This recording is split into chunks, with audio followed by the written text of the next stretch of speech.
A legalización do tinto de Barrantes está hoxe un chisco máis preta. A Consellería do Medio Rural completou o trámite da solicitude formal da inscrición da folla redonda como variedade vitivinícola comercial. Creo que é de xustiza pois que esa variedade se recoñeza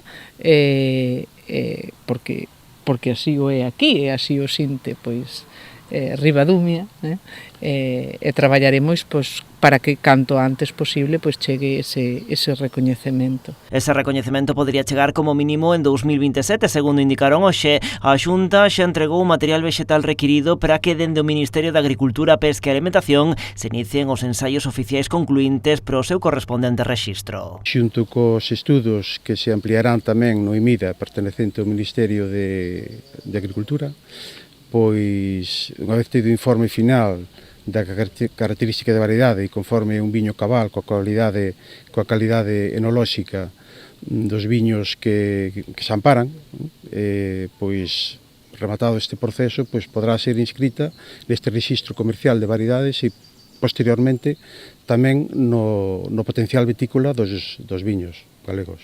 Aquí na Estación Experimental de Viticultura e Enoloxía de Ribadumia completouse a avaliación sanitaria do material vexetal desta caste, o que permitiu completar o procedemento de solicitude formal. Pasos fundamentais, lembraba hoxe o alcalde, que agarda sirvan para acadar esa ansiada legalización desta variedade híbrida. Somos conscientes e vimos traballando xa dende fai uns anos de que a regularización é fundamental e se deron pasos importantes, non? Pasos precisamente para chegar a ese obxectivo final de inscribir esta variedade no rexistro de variedades da propia Xunta de Galicia. Unha variedade, apuntou ademais hoxe o alcalde, que ven arroupada tamén pola súa fonda pegada no territorio e na veciñanza, avalada por unha festa de exaltación con máis de medio século de historia.